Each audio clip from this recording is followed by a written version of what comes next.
Hi, Naga Radhika. I think, ma'am, the sister is also there, right? Yeah, Dr. Eugenie is here. Okay. Good evening, ma'am.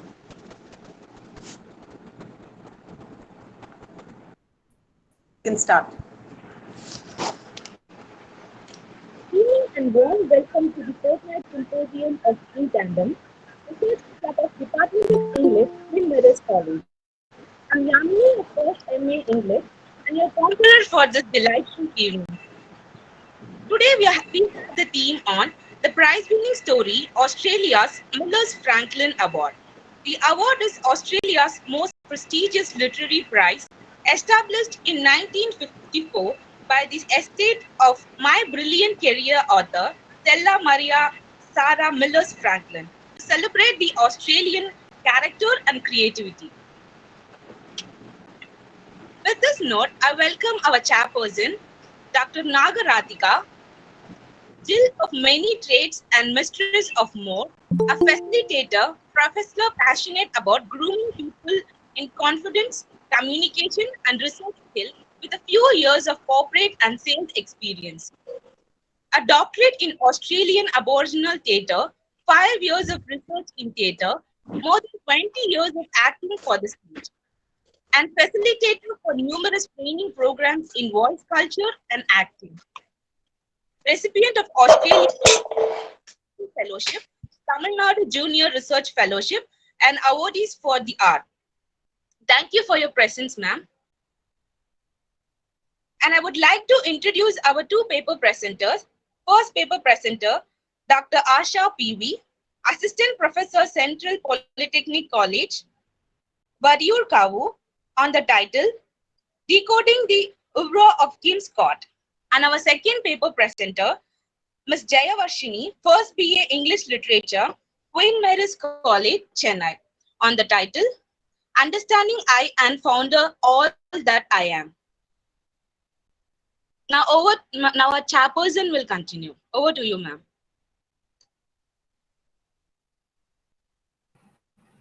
Okay, thank you very much, Yamini, for that introduction. Very kind of you. And thank you, Dr. Maria Priti, for inviting me. I'm hugely honored to chair this session. Without actually much delay, I'm actually looking forward to listening to the papers today. The first paper by Asha, Dr. Asha. Yes.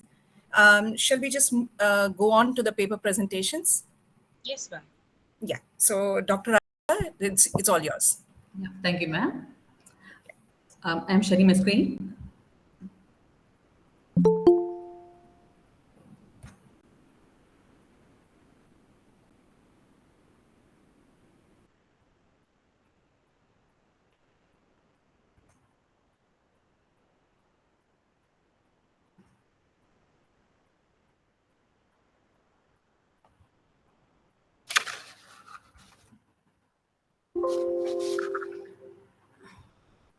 Hope all of you can see my screen.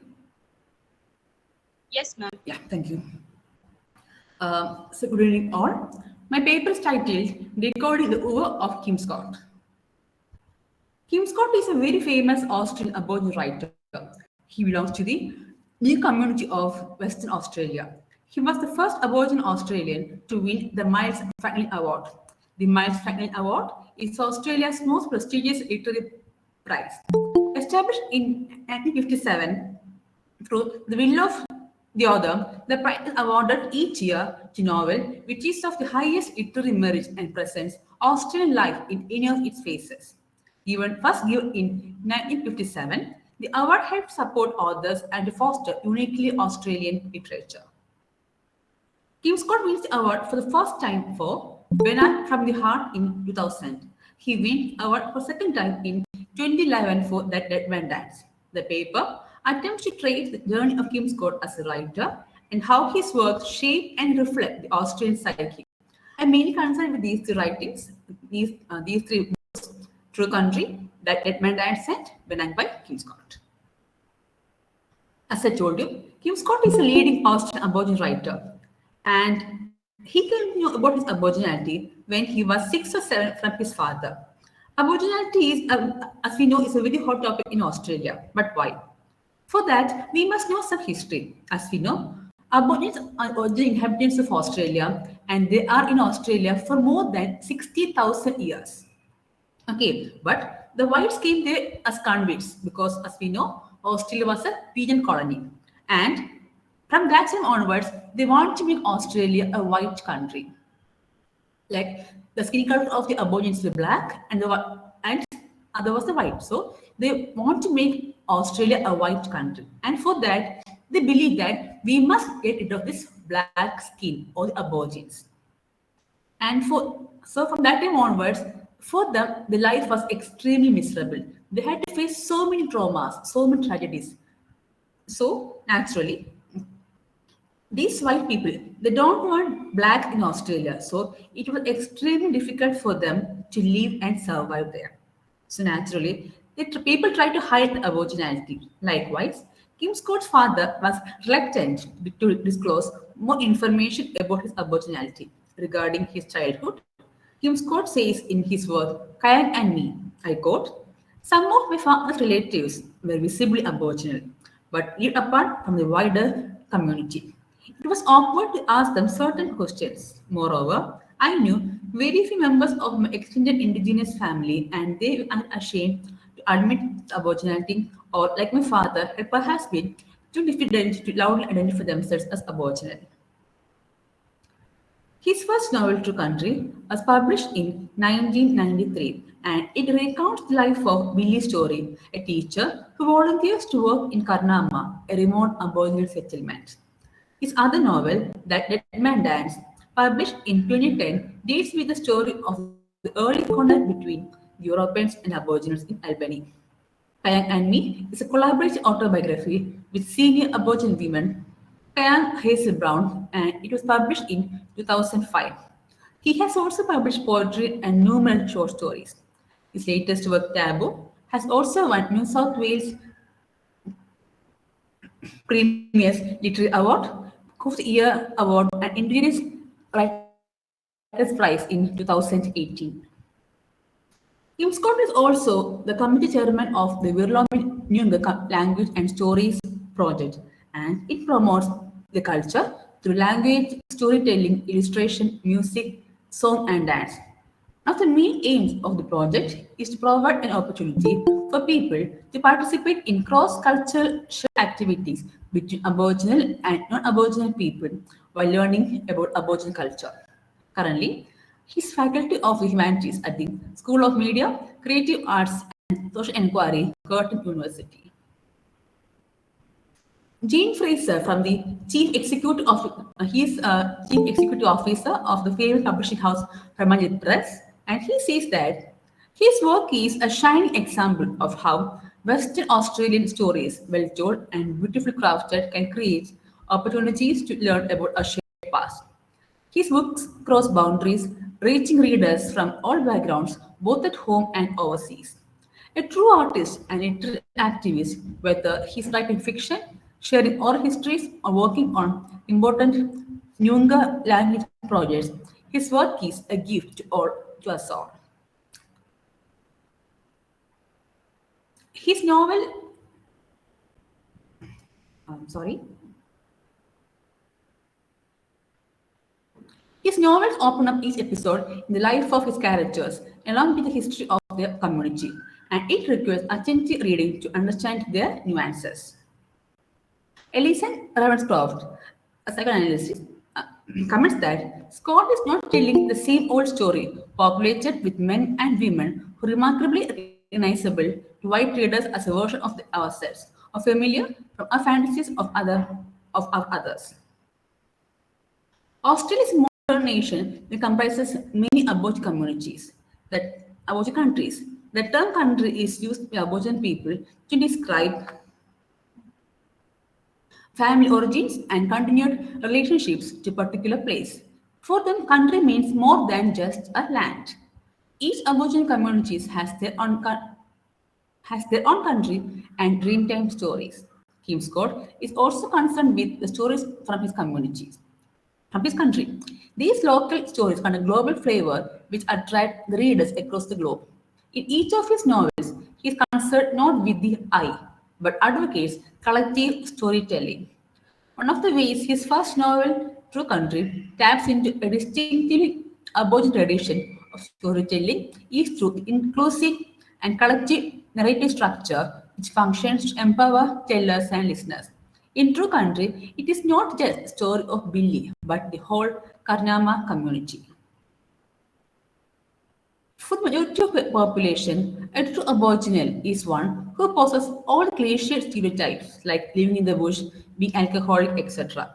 Kim Scott effectively puts into words this attitude of the non-Aborigines through the character Gabriella in True Country. Gabriella, after her return from Melbourne, says, I see now. I see it's a funny place. It's how people would like to think of Aboriginal people. Still some hunting, still bush tucker, some dancing, some art. Even a mission still with power. There is this gambling and drinking and fighting. Kids running wild and sleeping with dogs. The huts and campfires in the yard.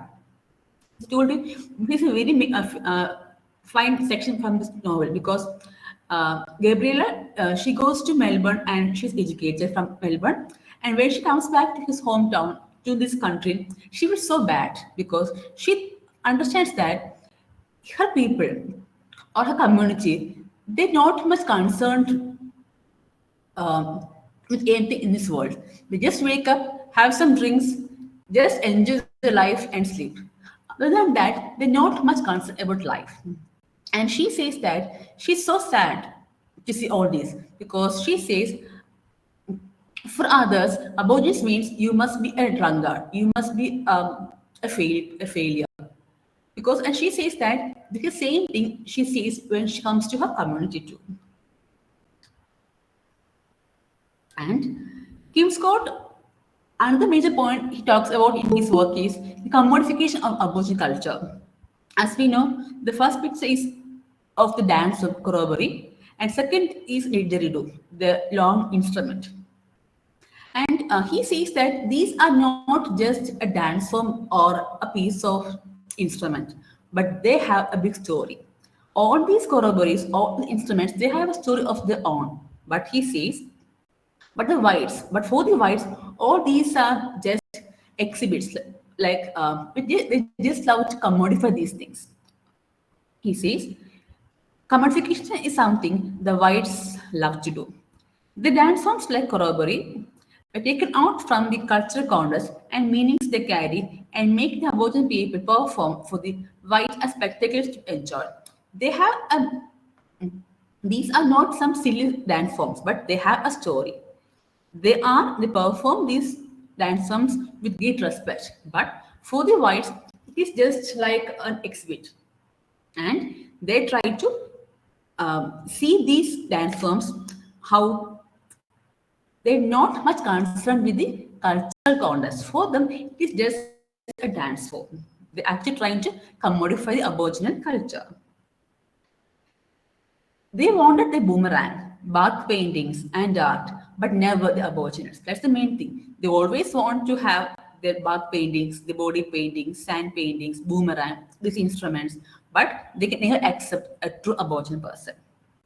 In True Country, the mission people invited people from outside to visit their place, but Aborigines hate them because they say some of the people here say we should stop letting tourists in. They just treat us like as we are in a zoo or something. The government wants on all of them. Talk to us like they can't talk proper English. The main concern is with the lack of respect shown by tourists to the sacred places. As we know, for the Aborigines, all these are their sacred places. But for the whites, these are just some tourist spot. The whites treat them like lesser humans. And in the novel, there's an instance about Franny, and he says, once Franny, an Aboriginal, he went to a pub and he became unwell. He went near the car park to take rest. He happened to lean to a car and fall onto a sound seat of the car. When the whites saw this, they pulled him out of the car. Oh, he was black Aborigine. They hit him, kicked him, punched him. He was like a bag. He did not fight back. One of them hit him with a big brick. They jumped up and down on him. The Aboriginal people know that Franny will never get justice because it is a white man's justice. So here we have a incident which talks about it is once a person, an Aboriginal person, he is kicked for no reason. He just happened to lean on a white man's car. That's the only mistake he did. Just leaned on a white man's car. And for that, the white people, they just kicked him and killed him. And these people, they very well know that there's no meaning in going to court. Why? Because what we have is a white man's justice and white man's court. In 1840, Governor Macquarie funded the first school for Aboriginal children called Governor Macquarie's Native Institution at Parramatta. But it was just to distance the Aboriginal children from their families. From the 19th century onwards, the Aboriginal people were put in reserve and the life moved from worse to worst. In the name of protection, indigenous people were subject to near total control. The entry to and exit from reserves was regulated, as was the everyday life on the reserves, the right to marry and employment. And the consequences of these kinds of measures are vividly portrayed by Kim Scott in the novel. Billy Karnamma found out that education is not doing any good to these people.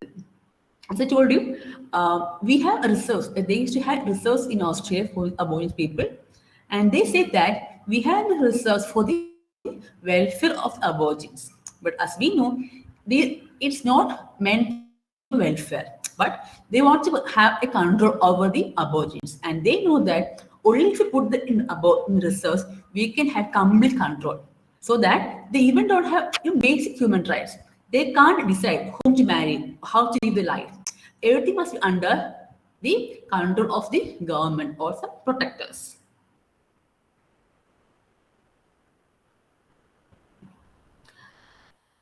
Yes. And in these novels, he talks about education. And he says that, Kim Scott says that education, like all of us need education. But he questions the kind of education the government is providing Aboriginal children. Because this education is not doing any good to the Aboriginal people. Why? Simply because they're taught to scorn at their own culture. In schools, these small children, they're taught only about the white culture, and they thought that blacks are bad. They thought to scorn at their own culture. Education, on the other hand, must enable them to respect and understand their culture. As Madru says in Us More History, Culture Struggle, I quote, the master wants us to educate them into his way of seeing things, of thinking things, of doing things. But we want to educate it so that we can do things our way, think our own thoughts, and see with our own eyes. We do not want to continue on in this uneasy colonization of the spirit, of the body, of the material, of the land. That's something Kim Scott also stressed in all his works. That is, education is essential, but it must give them power to decide the life they want. The whites don't have any authority to decide what they want.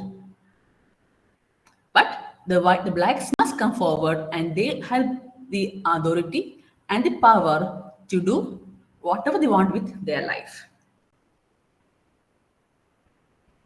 And as we know, Australia can never be an Aboriginal or a white country. Why? Because it is a multicultural country where every voice and life matters.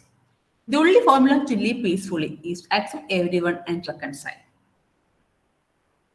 And as you can see from the slide, the first part of that symbol is the Aboriginal flag. Black, red and yellow thing. That is Aboriginal flag. That is Australian flag. So you can never think of Australia as either a black country or a white country because it is a multicultural country. And the only way to live happily and peacefully is reconciliation. In the novel Benang from the Heart, Fanny Benang, she successfully blends between Aboriginal and white life. And it is said that Fanny Benang, she is a black person, a black woman, and she marries a white person named Sandy Van Mason. And This Fanny Benan, she's able to successfully form a middle path. She respects both black and white culture. She says that,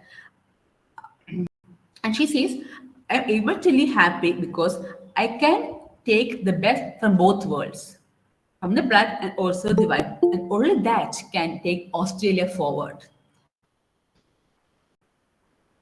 And she says her Aboriginality is essence of her being, giving her strength, faith, and resilience to continue through life.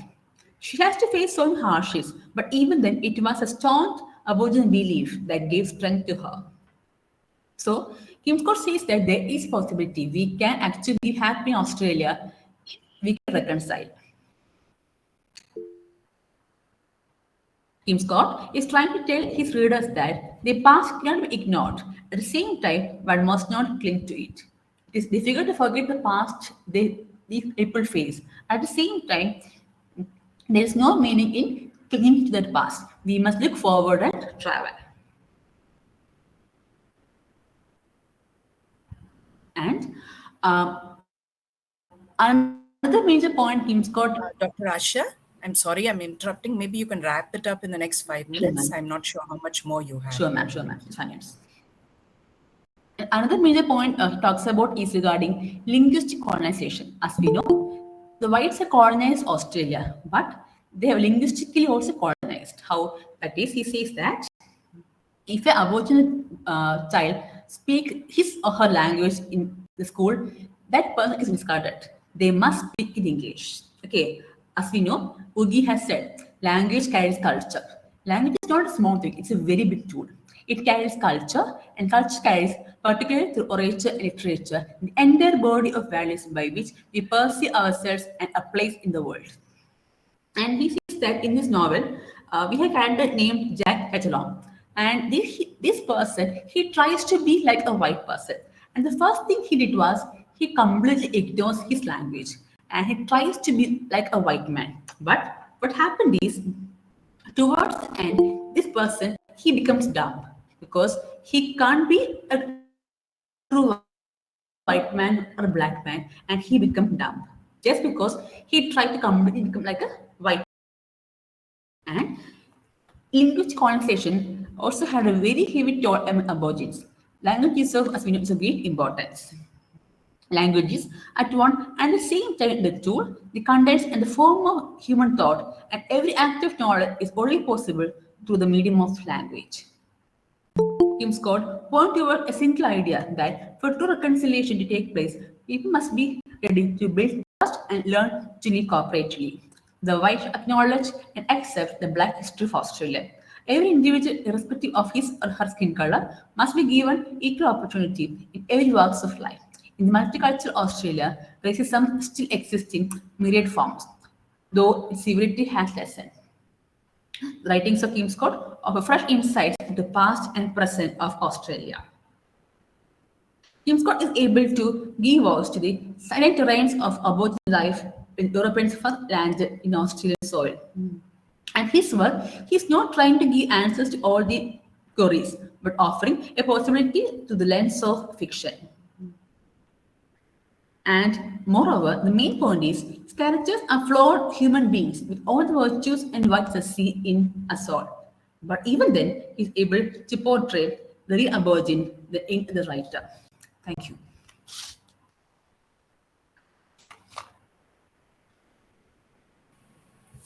Thank you, Dr. Asha, for a very informative presentation.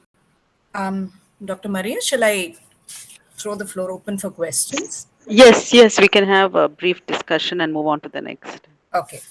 If you have any questions for the speaker, maybe you can unmute yourself and ask the speaker about what you're interested in or what you think of her presentation today.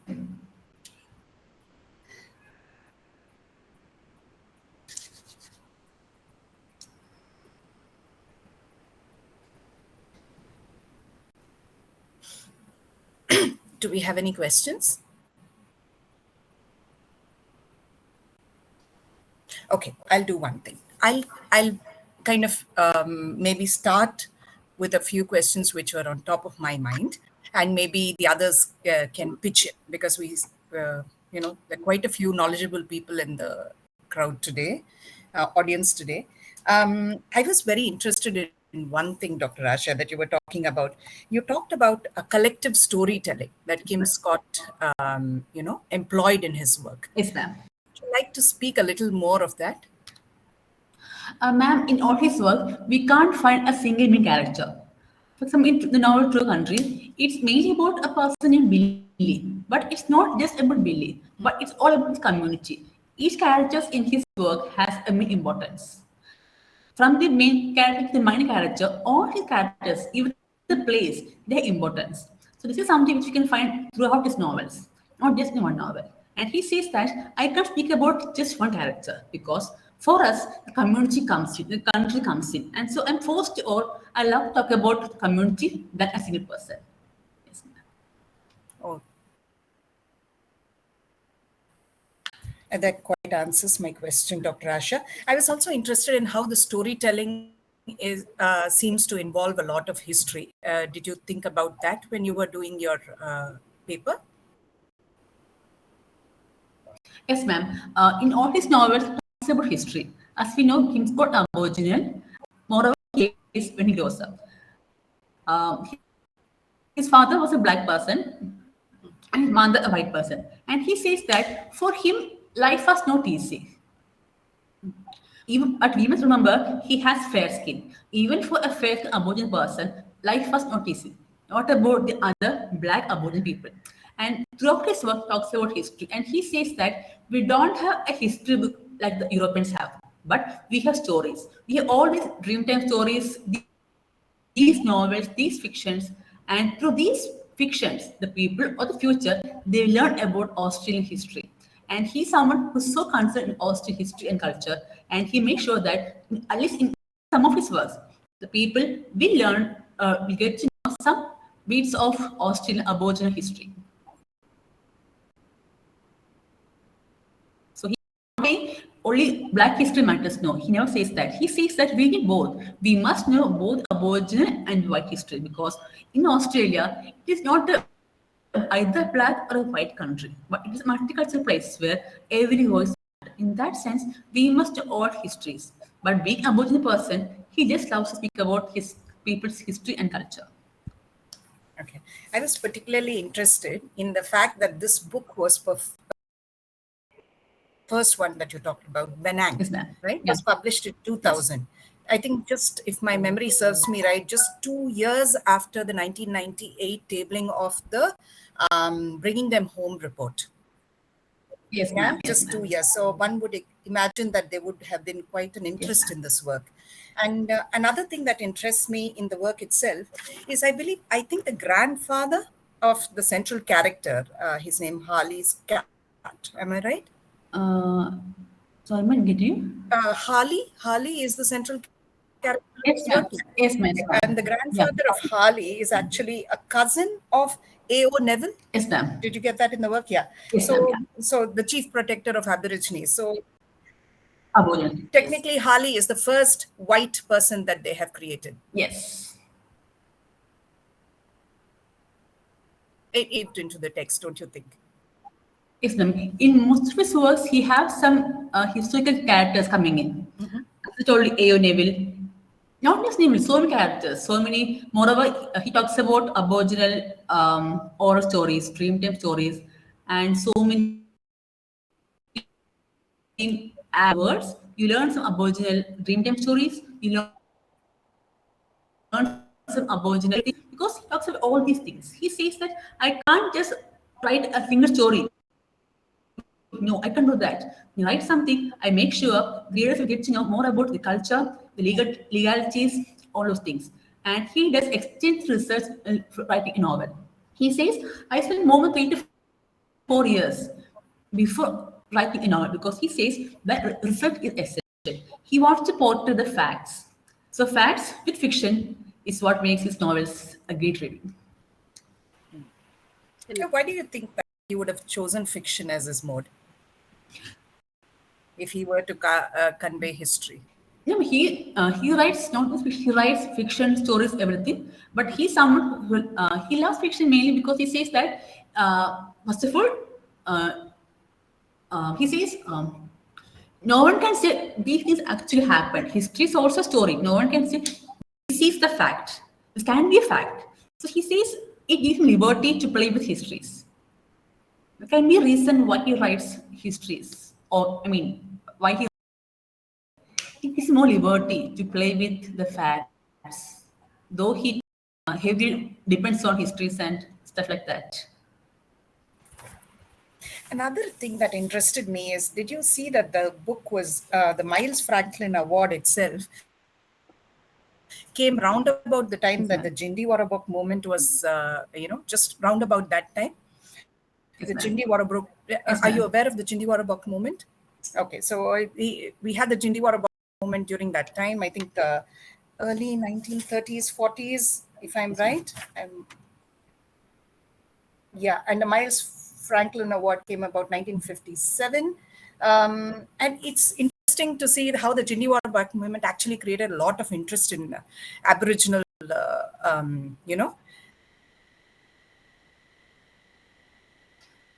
Gabriella, I think, talks about the commodification of Aboriginal art forms and, the corroboree, because it was being used by the Jindiwarabak movement as a trope for a unique national identity, that is the Australian identity. So they were, assuming a lot of the Aboriginal language and the cultural tropes to project an Australian identity to the how in the text there seems to be questioning of that, direct questioning of that commodification, isn't it? Yes, was we can find white characters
just saying that my country means my people. No, it means my people plus the plants and everything, the whole ecosystem. It comes, all these things comes under the term country. And his first novel is True Country. And in that novel, he talks about a community, Karnam community. And he says that I speak about that community alone. We must know that we can never speak about Aboriginal because he says we have thousands of Aboriginals with different culture and history. So he says, I speak about a small country in West Australia, that's Karnama. That's what he says. So basically, country means not just a place, it includes everything, the people, the culture, the animals, plants, everything. So in above the person says, this is my country, he refers to not just the people, but to the whole ambience, the whole living things, not living things, everything. Because he says that all these small things constitutes his life, or all these small things has importance. As we know, Aborigines are people who find spirituality in everything. For them, even a tree, it has some meanings. Or even some clouds, some sand paintings, so many things. All this, they try to give meanings to all these small things. So he says that if I take my country, it for him it is a spiritual place. He respects his country. And one more thing, main thing is in novels he says this, but when the whites came, what happens is for them they give least importance to these countries. Why? Because for them it is just a piece of land. But for the Aborigines, his country is not just a piece of land, but it is a spiritual place. And Kim Scott talks so much things about his country because he says that this is an idea that non-Aborigines must learn.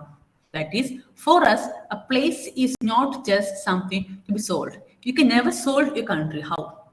Because you can only sell a place. But he says, I can never sell my country because it's not just a place. It contains so many things. It includes the people, living things, everything. And he says that no one can take a country from me. And that's what his idea on Yeah. country. Hope I answer Just your a little question. sharing from my side. So, after so much, so many movements have been there for the recognition of Aboriginal people's sovereignty. Uh, it is a practice among Aboriginal and non-Aboriginal people. When before they start a meeting, they will acknowledge the traditional owners of the land. So it might be a meeting in a university, it might be a meeting in a church, right? But people Yes, who are sensitized to the fact that the Aboriginal people are the indigenous, the original owners of the land, they cannot speak a single word. That is the protocol. You can't say a word before you acknowledge the traditional owners of the land. So if you can Google and share with our audience the map of Aboriginal Australia. So you will see in the map of Aboriginal Australia, it's a map which is different from the other, geographical map of Australia that is used in is normally used, where you have the 8 territories, Central Australia, New South Wales, or whatever. So if you can show the map of Aboriginal Australia, you'll see how many communities are there, how many languages are there. And so even in Sydney, if I'm in a particular place and that particular piece of area of land belongs to the Eora community, if I have a meeting there, I will acknowledge the traditional own. I begin my meeting by saying, I acknowledge the traditional owners of the land, the Eora community. That's one piece of information. And Nancy, could you share the Aboriginal map of Aboriginal Australia with the communities so that people can understand? You can Google and share it. And country is the place to which you belong. It's your community. So it's the place, it's all the stories that have been given to you by your elders. It is the language you speak. It is the flora and fauna with which you connect. It is the totems which every Aboriginal person who's very connected to culture would have a totem. The totem may be the crow, maybe the wattle, maybe a guana.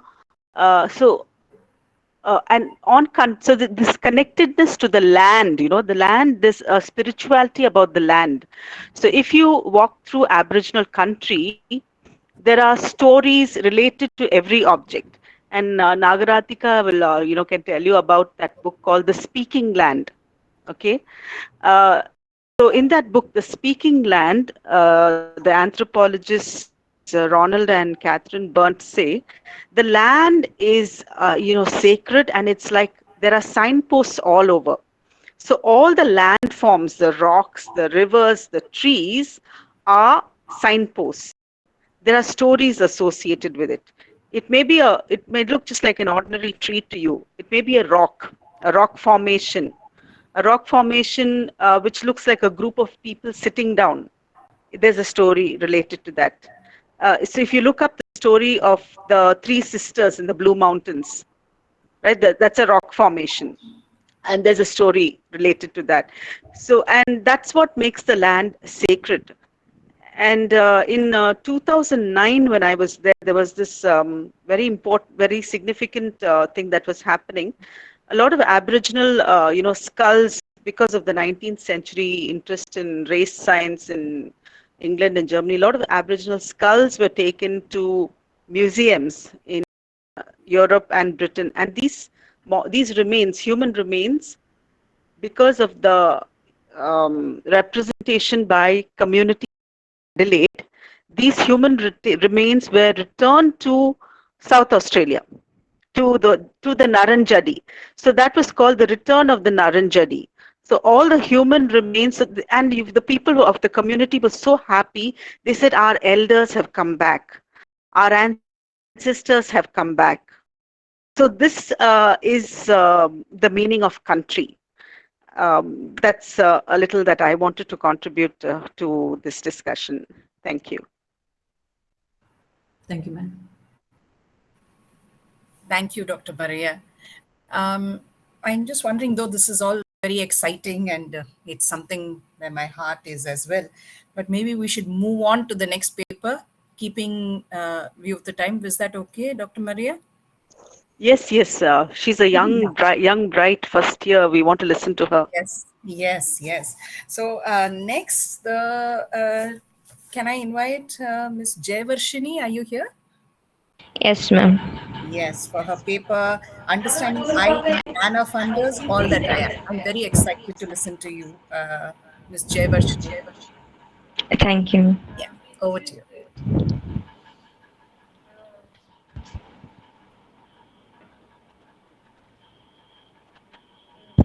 Good evening, everyone.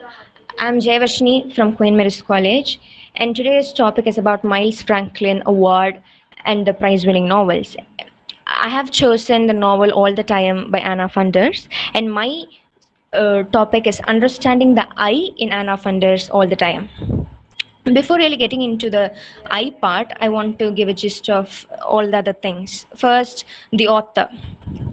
Author Anna Funder, who was born in Melbourne in 1966, is an Australian author. She spent her early childhood in Australia, San Francisco, and Paris. She has studied English literature, law, and German in Melbourne and West Berlin. In 1987, she was awarded the DAAD Academic Exchange Scholarship to study at the Free University of Berlin. DAAD is basically the world's largest funding organization for the international exchange of students and researchers. It is a registered association and its members are German higher education institutions.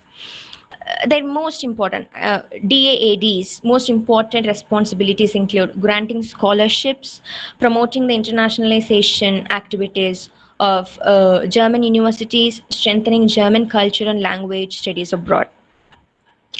Funder worked as an international lawyer specializing in human rights and constitutional law. In the 1990s, she was a counsel in international human rights law for the Australian government before leaving to live in Berlin and write full-time. Today, she fulfills a commitment as an ambassador for the International Cities of Refuge Network. After several years in Brooklyn, New York, Anna now lives in Sydney. Some of her other works include Stasiland, Stories from Behind the Berlin Wall, which won BBC Samuel Johnson Prize, the most prestigious nonfiction award in the United Kingdom, and The Girl with the Dogs. All That I Am, this novel is a first fictional novel. Moving on to the characters of the novel All That I Am, there are four main characters in this novel. First is Ruth Becker and Hans Wiesman. Ruth Becker, a photographer and activist, married Hans Wiesman, famous for his pieces of satirizing or lamponing Hitler and Joseph Goebbels. Goebbels was a Nazi politician, a chief propagandist for the Nazi party under Adolf Hitler. Then Ernst Toller, a depressed revolutionary and hermetic playwright who served as a soldier in the First World War. In 1919, himself pushed to the helm of Munich Revolution, and then after its failure in prison, where he wrote poems and plays which ensured his role as a spokesperson for the anti-war movement. Upon its release, he came to meet Dora, who was Ruth's cousin. And lastly, Dora Fabian, Ruth's cousin. She is a passionate, fiercely intelligent, dynamic, and a sexually liberated woman who is far ahead of her time. Unlike Toller, who was a prey to depression and needed a constant partner, Dora is very much emotionally independent. Toller takes up a young actress, Christine, though she loved Dora, though he knew that Dora is the one who he wants. She remained his confidant, workmate, and muse. And to give the gist of the novel All That I Am is set against the backdrop of the rise of Hitler and outbreak of World War II. It is a story of a group of 4 German Jewish pacifists following their lives as left-wing activists as they work to oppose Nazism. They are forced to flee the country when Hitler came to power. This story follows the lives of these early anti-Hitler activists in London between 1933 to 1935. The story is narrated in 2 voices. The revolutionary poet Toller, whose section is set in exile in New York City in 1931 after the Hitler's invasion of Czechoslovakia. And one more voice is a teacher called Ruth Becker in her adopted home in Sydney in 2011. Both Toller and Becker's narratives are written in a retrospective stream of consciousness. Toller, Dora, Hans, and Ruth are the members of the anti-Hitler, anti-war political party. Ruth and Hans combine anti-war protests and meetings with nights of mojito cocktails until the night of the infamous burning of the German parliament, after which they are all, along with other members of the hundreds of others of their party, went on to the Hitler's wanted list. This group of 4 escaped to London, where Toller is later joined by Christine, his wife. Finding refuge in London, there using secret high-level contacts deep inside the Nazi regime, they take breathtakingly risks trying to warn the world of Hitler's plans for war. But the Gestapo, which is an official secret police, was active in London even this early in 1930s. Finding refuge in London, they use working underground because of certain circumstances in the political condition in Britain. The refugees operate in a world of surveillance, mistrust, and outright fear. I don't want to reveal the entire storyline. The later parts of the book and the ending are left unrevealed for you to take up the book and read it.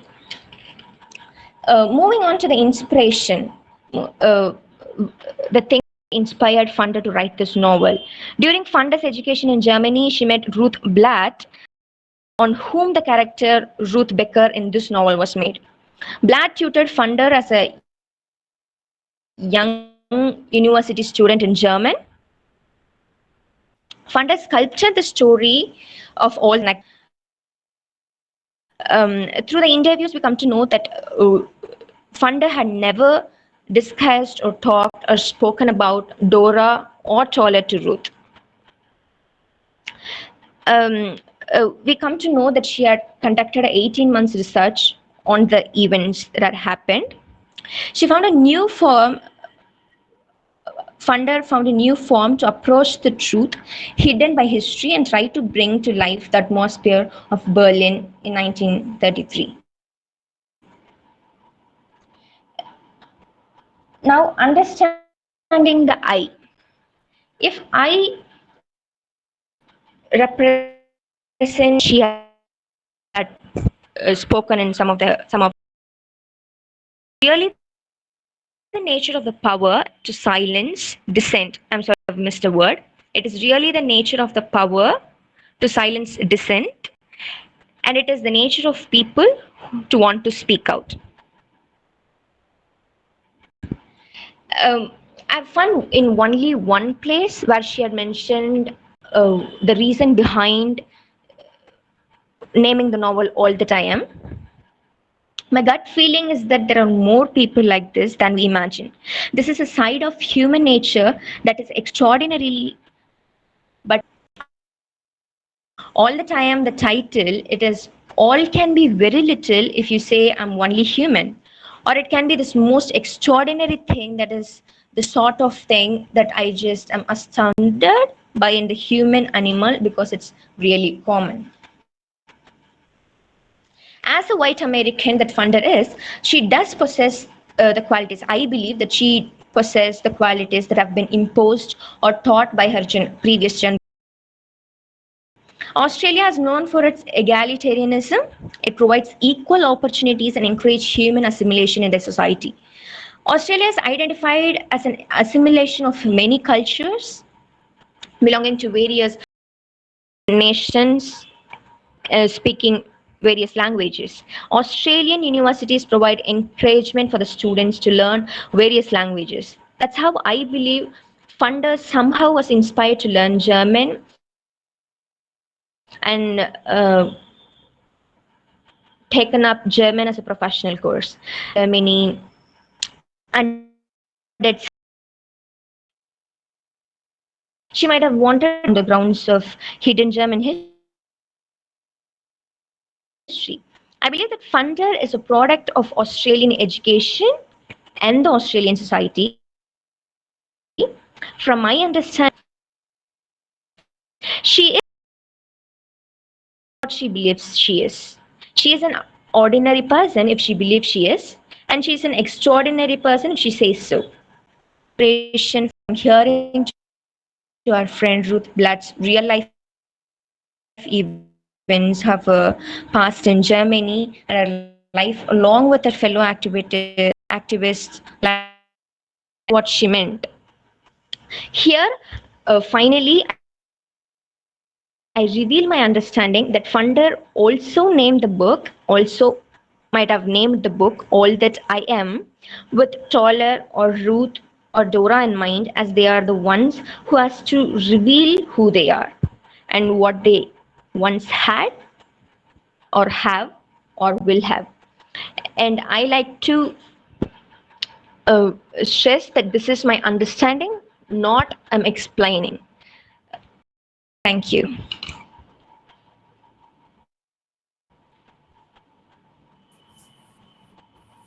Jayavarshini, that is a very brilliant presentation. I quite enjoyed your presentation.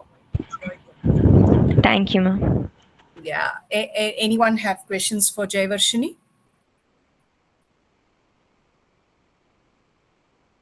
Jayavarshini, your paper was really good, better than last time. Okay, you're improving with each presentation. Thank you so much, ma'am. Absolutely awesome. Continue, right? Continue in this vein Thank as a you, good researcher. ma'am. Okay.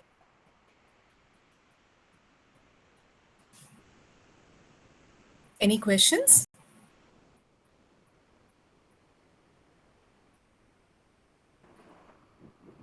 just appreciation for her understanding, being able to connect, though the story is uh, about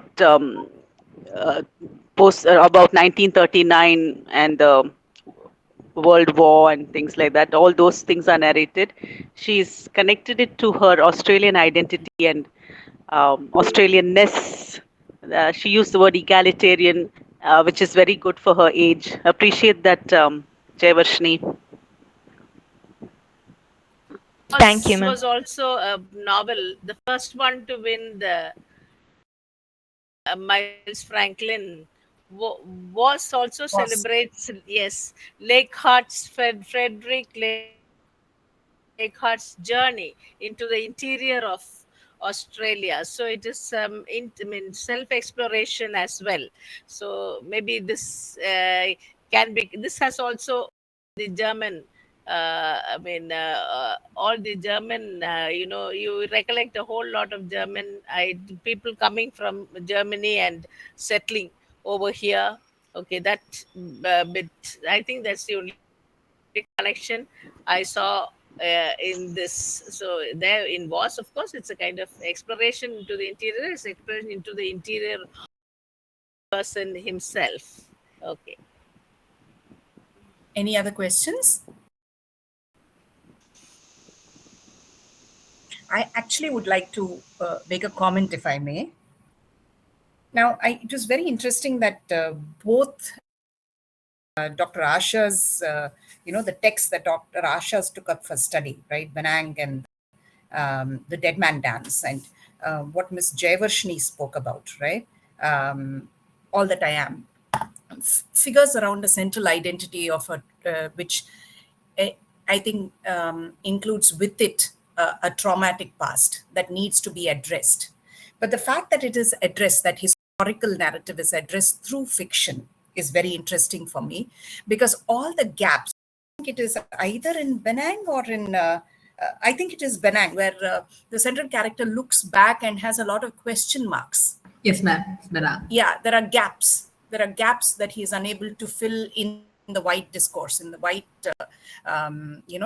historical narrative, that he needs to use the stories of his people to fill, right? Or what is very summarily kind of, dismissed in the white narrative is kind of means a traumatic past for the Aborigines. Something similar here, I would assume. I haven't read the work, Jayavarshini, but I'm assuming that that traumatic past, which is not documented, perhaps needs fiction to fill the gaps. And any idea, Jayavarshini, what do you think of that? Sorry, ma'am, what was the question? I was just thinking what you think about the use of fiction, right? This is a fictional work, right? How the author has used fiction to fill the gaps of history, because I think you said, didn't you, that it is based on her professor's life, am I right? Yes, ma'am, I have a friend in Germany. Yes, and how she uses fiction to imagine that past.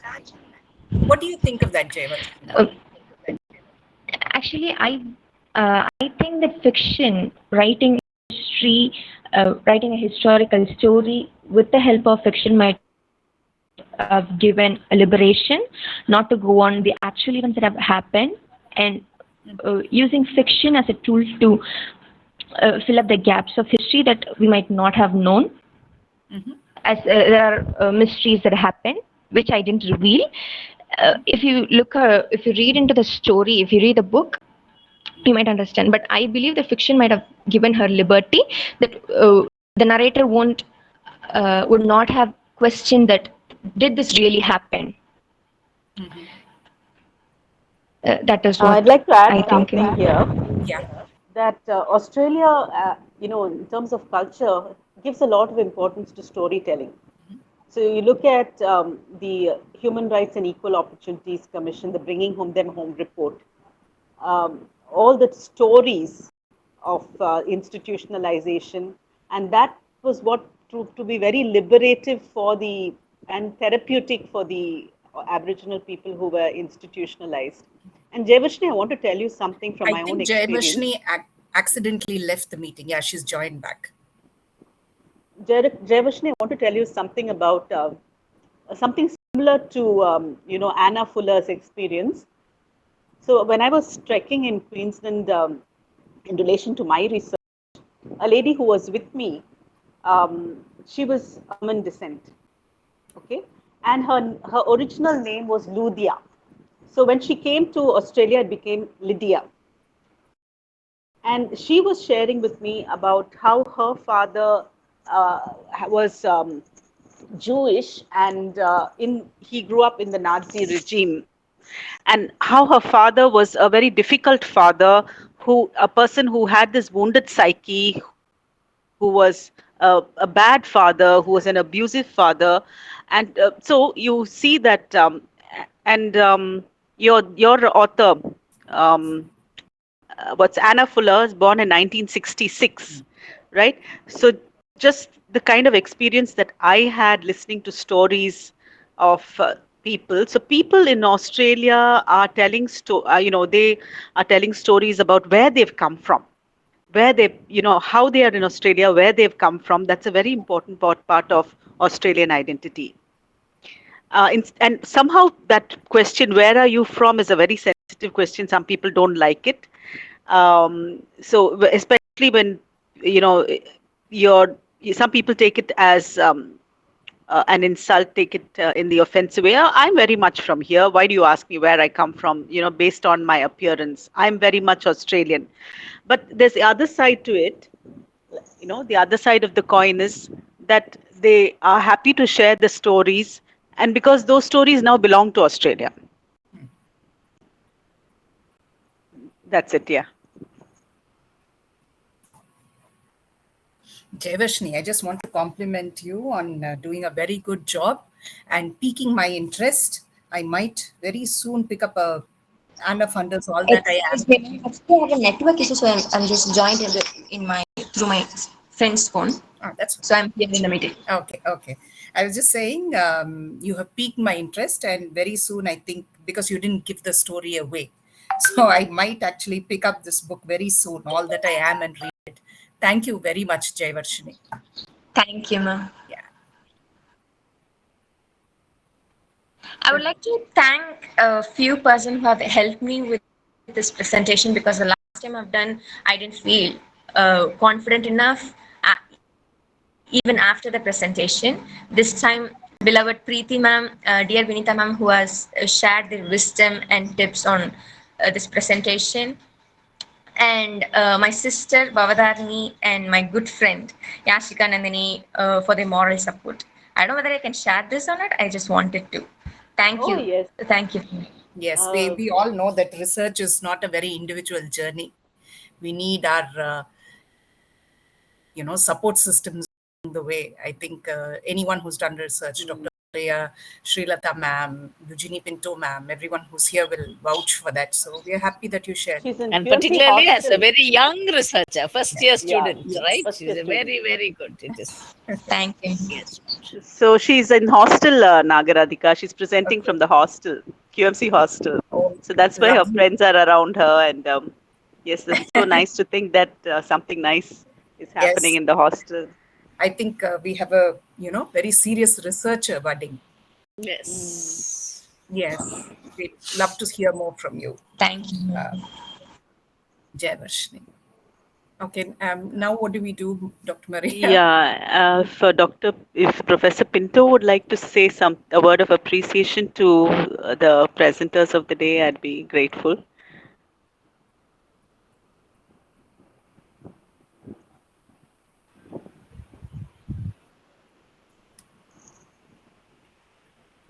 I think ma'am has left the meeting. Or No, Dr. ma'am is here. Indra is there? Dr. Indra? No, Dr. Indra left. Dr. Eugenie ma'am is still here. Okay. Eugenie ma'am? Oh, I didn't see Professor Indra in the meeting. Oh, she came. Yes, Yeah, I did send the invite. Yeah. Yeah, she was there. Eugenie ma'am? She's there, but yes. Yeah. maybe some technical snag.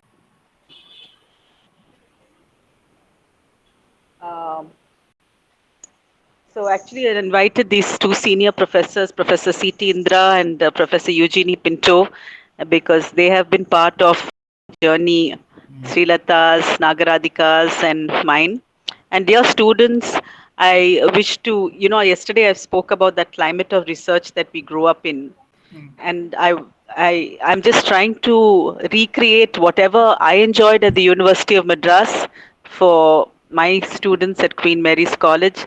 And I'm thankful that my friends of those days, Naga Radhika, Aparna Srinivas, Srilata, Geeta of DG Vaishnav, all of them are part of what we're doing at In Tandem, and let's stay together. So thank you so much.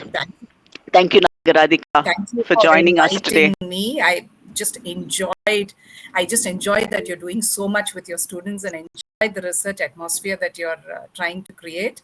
And yes, I think we all, whoever work together at the university, doing our research days, we're all trying to create pockets of that experience wherever we work. Because it was such a supportive and such a brilliant atmosphere. It helped us kind of blossom in terms of research and in multiple ways. So yeah, thank you so much. Padma is also part of what we're doing on Naga Radhika. She also is part of this In Tandem, the board and all that. Yeah, wonderful. So yeah. Yeah, even after retirement, I'm still there. So that is also there. And I started with Australian literature. Yes, So yeah, thank you. And Yamini, we can go to the vote of thanks. Yes, ma'am. I deem it a great privilege to propose the oath of thanks on behalf of the In Tandem Club. I thank our respected principal, ma'am, Dr. B. Uma Maheshwari, ma'am, for her support and kind patronage extended to us. I would like to thank our head of the Department of English, Dr. Maria Preeti Srinivasan, ma'am, for her presence and contribution to our In Tandem Research Club. And I would like to thank our chairperson, Dr. Naga Radhika, ma'am, for giving us a knowledgeable session. Thank you, ma'am. And I would like to thank our paper presenters, Dr. Asha and Ms. Jayavarshini, for your wonderful paper presentation. My sincere thanks to our faculty members and others for being a part of today's In Tandem. And meet you all in our next meet on 17 March 2023. Have a great evening. Oh yes, I shouldn't miss this opportunity to introduce Naga Radhika as a theatre person. Yamini, all of you are, in the Queen's Theatre. So Naga Radhika is a great, was in the Madras University Theatre Group. And Vinita, meet Naga Radhika. So Vinita is the organizing secretary of all our clubs. Okay. Vinita, you're there? Vinita, yeah, Vinita's there. She's here. So Naga Radhika, you're going to help us out with our theatre as well. Love to. Right? We have Sangeeta. She's also from Madras University, and Rajani sir's training is there even for Sangeeta. So it's all coming together. And please do join us and contribute to our theatre work as patron of the club. Love to be involved. Be an honor. Yes, thank you. Thank you, ma'am. So yeah, we'll see more of Radhika on campus now. I know. Would You had love to. something on campus crowd, today? why not? Some Danish poet and all that? Yeah, Danish poet, and then we got him translated Sanskrit, Telugu, Tamil. Lovely. Asha, we have many language departments in our college: Telugu, Tamil, Sanskrit, Hindi, Urdu. So we had there's something called Prakriti Foundation, and they every year they invite poets and they go on this poetry reading journey through different colleges. So we had a Danish poet today, and that one of his poems was beautifully translated. Each HOD took up a translation, and he was translated into 6 languages. Yeah. I saw your status today. That's how I got that. We put all those the copies of the poems in a gift box and gifted it to him. He would have been honored. Yes, he felt honored. Yes, He would have been. It's wonderful. yes, naturally. How What a many lovely Indian idea. languages? I know, getting translated into so many Indian So languages. many languages. And that poem was, I'll share the poem on the group. It's about the post-colonial double bind and about how he feels as a foreigner in India. Okay. Okay. Okay, sorry. Yes. Puppy says he wants to be part of In Tandem. Oh, hi. Hi. Hi. Hi. Enough of learning, enough of being with the books. Okay, all of you, bye-bye. Right. Bye. Bye, Thank you so Asha. much, Thank you. Maria. Right. Okay, Okay, bye. bye. Bye, Asha. Bye, Nice seeing ma'am. you. Right, right. Thank you, ma'am. Seeing more of Bye, you, Asha. ma'am. Yes. Sure, ma'am. Thank you, Bye, ma'am. bye, bye, bye. Aparna has just joined. Okay. Aparna, oh, I was texting Aparna about how great it's going. Aparna, hi.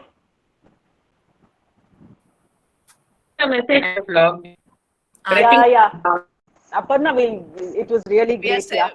Yeah. we're Good you saying didn't miss the goodbye. last few minutes. You Good know. we